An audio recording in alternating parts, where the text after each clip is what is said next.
So last night at the winery, I was standing talking to our next speaker, and another speaker came up, a female, and said, "You've changed your shoes. You're taller." And I thought that would have been an inappropriate story to tell, but we asked each speaker to say, what can we say about you when we introduce you? And one of the things she told me was she ships features to millions. She also survives occasional seasickness, and she says she still wonders which shoes to wear. So I felt safe in telling that story. Dealing with imposter syndrome, we've all been through it. Here to talk about it to you today, Ekaterina. Thank you so much. Can you hear me? Great, I'm glad you guys made it. It was a Friday night, and you're still here. Thank you for coming. So imagine an equation where the more you add, the less you have. And when numbers should have grown, they actually keep shrinking. And formulas that should look stable, they bend in a very weird way. Totals flip, and balance sheets move with their own logic. And every solution that you have only raises another question. And the strangest part is that system is not broken. Somehow, I became a part of that mess. It started in a summer afternoon, and it was half-empty office, and every senior engineer in my team disappeared into vacation. I was the junior, and I was supposed to just observe, learn, and stay out of the way. But suddenly, there was no one left to ask help for, no one left to hide behind, and on my desk sat a feature that had to be shipped on a deadline that didn't care about my job title. And at first I thought, fine, I'll figure it out. I opened the code. It looked like the language I should know, but didn't. And I fixed one thing and broke two more. And nights stretched into mornings, and my Google chat still stayed quiet. Every new line of code actually felt like a coin toss between progress and disaster. It wasn't the courage that kept me going. It was something closer to stubbornness, a quiet refusal to let the whole thing collapse in my hands. And I told myself, maybe I'll fail, but not by quitting. So at some point, panic gave way to something else, focus. I started breaking the unknown into smaller pieces, testing everything twice, documenting every change.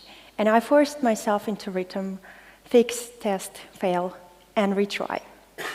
Slowly, painfully, the chaos turned into a working plan. I didn't feel confident, but I kept moving. Piece by piece, the feature started to take shape. And after testing and final tweaks, it was solid. And then came the release. The build passed in the App Store review, no issues. At first, we rolled out to just a few % of users, like a safe test. The numbers looked good. Within a couple of days, the analytics were clear. People are using it, like really using it. And faster than anyone expected, the rollout accelerated. And almost before everyone could process it, the feature was live to 50 million people. I've never seen this before. The dashboards lit up, and the adoption curves rising clean, no spikes of errors. The analysts and product managers were excited, dropping comments, how well the feature was doing, and from the outside, it looked like celebrating a feature that outperformed expectations. Everyone relieved and pleased. But inside, I felt emptiness. Tough work has drained every bit of energy out of me, and my thoughts were flat. Instead of pride, there was a sense of exhaustion and even hopelessness. And the strangest part was this: I couldn't believe it was me. It felt like the success slipped through my hands by chance, accident, maybe luck, but no more. And to be honest, what happened to me isn't rare. In fact, it's one of the most common things in high-performance environments. Teams push, push, push, and push, and the more they perform, the more invincible the cost becomes, until one day, someone burns out like a match. Constant pressure, rising expectations, the pace that never slows down, and each delivery just resets the counter. It couldn't ever feel like success, only like a new baseline. And when the finish keeps moving further away, people lose sight of what they have actually achieved. Companies lose good people this way all the time. Brilliant engineers, trusted contributors, gone. Not because they failed, but because they could never feel the weight of their own impact. And I could easily be one of them, because here is the truth. In environments like this, there is always another performance review, another target, another bonus dangled in front of you, and for a while, that keeps you going. But that can't keep you there forever, and numbers and bonuses, they don't restore you. They only push the burnout further down the line. So the real question for me became, how do you stay? How do you keep going without breaking? The answer showed up in a very unexpected place, in the water, the first time I tried sailing. That summer, after weeks of pressure and late nights, I stepped onto a boat, not really knowing what I was doing. And the moment we pushed off, everything else stayed onto our shore. Sailing isn't relaxing at first, it's terrifying. The boat tilts, the ropes strain in your hands, and all you can think about is how not to let it capsize. But in that intensity, something happened. The stress I had from work, the guilt, the comparison, the pressure had no space left. The sea absorbed it. Not everyone sails here, of course. For some, it's tennis, boxing, anything that turns your body adrenaline that stress leaves behind. For me, sailing wasn't just a distraction. It broke the whole illusion that my identity had to live inside the job. That small shift made a room for a different way of working. In high-performance environments, succeeding doesn't come from acceleration. It comes from balance. And a steady rhythm you can actually sustain. The lesson I brought back to work: you can't run at full speed all the time. Balance sounds simple, almost like a cliché. But the truth is that most of us don't really know what it means, and reaching it takes far more work than any sprint. Finding steady rhythm turned into a quiet war with myself. Some days I managed to slow down, but then I bargained myself back into overwork. The result was a swing. Too much one day and too little next. Never quite enough, and the guilt was almost there, whispering that I should be doing more. I couldn't fight that cycle head-on. What really worked was starting smaller than I ever thought. Piece by piece, like stacking Lego pieces, I was building my routine, waking up same time, brushing my teeth, eating breakfast, starting to work at a fixed hour, and after work, close laptop. Nothing glamorous. But those small routines created a structure I could lean on. Of course, that didn't remove the pressure. But they were enough to level out the spikes, and I could easily and steadily continue for longer without breaking. The routines gave me something I haven't felt for a long time, a sense of stability. I could finally trust myself to keep going again. But stability wasn't enough to silence the doubts. I kept looking sideways. Everyone around me seemed moving faster, ship cleaner code, speak more confidently, and comparing myself to others made me feel behind. If I hadn't noticed what was happening, I would have slipped into the same loop again, pushing harder to prove I wasn't worse than others. The ugly truth is that most of our doubts come from comparison. But we rarely compare ourselves fairly. Our brains trick us into measuring side by side with people in completely different situations. I caught myself comparing me against senior engineers with 2 decades of experience, while I was the junior. Of course, they solved problems faster, found bugs I couldn't see for hours and minutes. But instead of seeing the gap for what it was, experience, I turned it into proof that I wasn't good enough. What finally taught me to face doubts was something I once read about samurai. They have entered the battle as if they have already accepted death, not in defeat, but in clarity.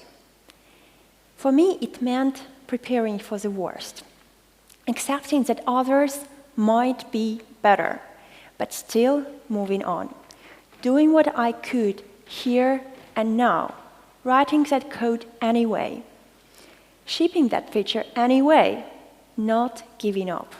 And over time, doubts didn't vanish, but they grew quieter because I kept moving despite them.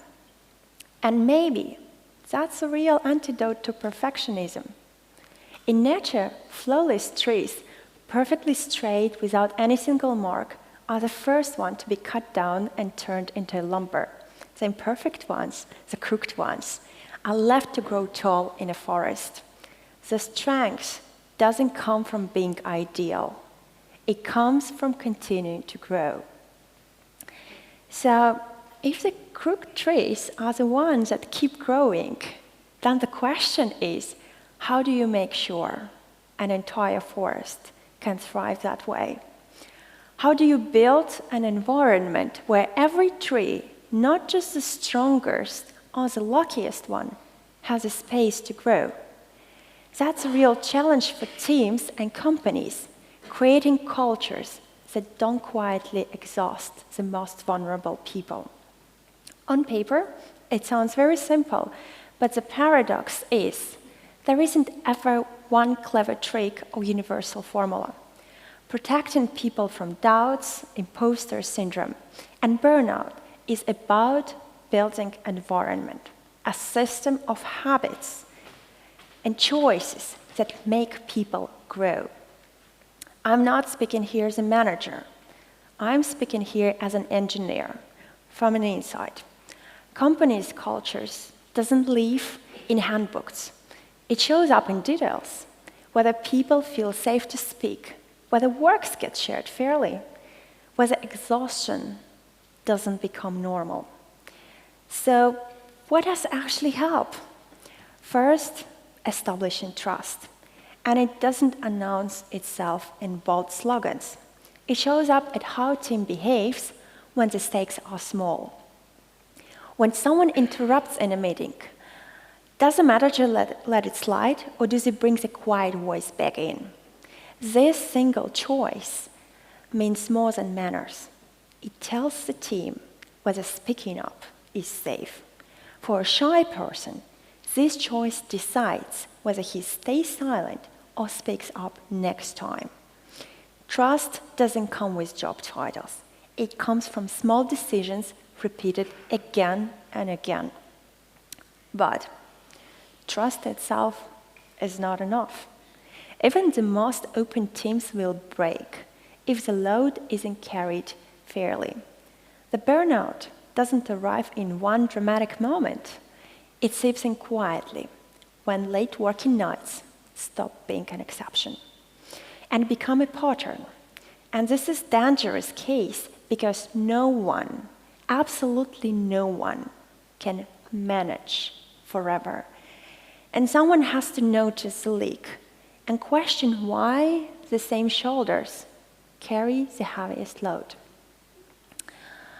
But once the load is balanced, another question appears. Does anyone actually notice the work? So you fix a bug, no one noticed. You untangle the thread that kept the release from stalling. And the room moves on as it has happened by itself. The problem here isn't extra effort. It's recognition. Recognition doesn't mean applause or trophies. It means at least a small signal that says, thank you. That mattered, and you made it happen. Recognition tells you are seen. Its absence, on the other hand, turns into self-criticism, where even the smallest flaws feel like failure. Next step is obvious after that. You stop taking risks. The room grows quieter, experiments shrink, and innovation gives way to caution. That's why the right to make mistake here is important.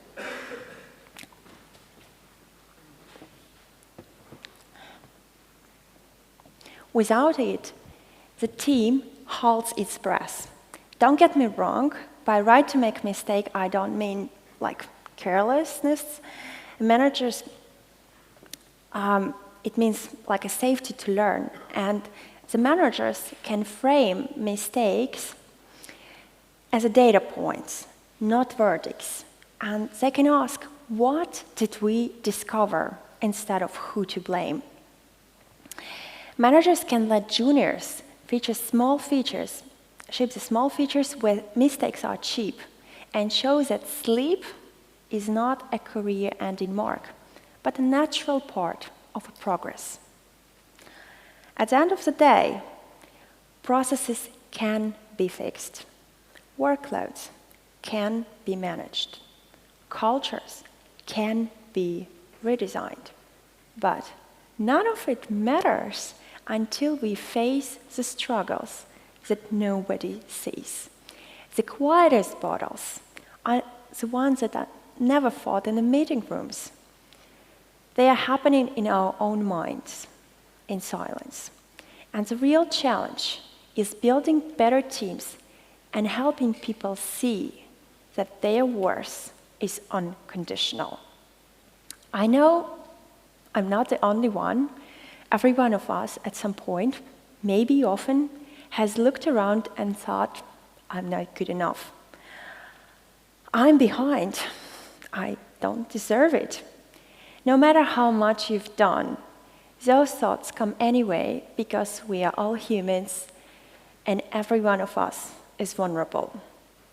The real challenge is to keep moving despite our doubts, to find balance, to live without chasing perfection, and just as important, to build teams where it's safe to be vulnerable, to make mistakes, where our worth isn't only measured by constant performance alone. I carry this lesson not from work, but from family also. My uncle, who is unfortunately no longer with us, has managed to become a very successful businessman, but he never tried to look flawless. He just kept showing up, imperfect, but determined. And that's what made him extraordinary. I began this talk speaking about an equation that didn't add up. But life isn't always solved in numbers. What carries us isn't perfection, but persistence, balance, and the courage to keep going, guided by that inner compass that reminds us what all of this is for. So if you take anything from this talk, let it be this. Doubts don't mean you don't belong.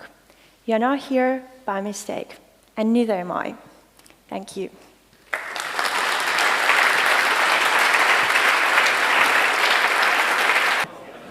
So, thank you. Let's stay in touch.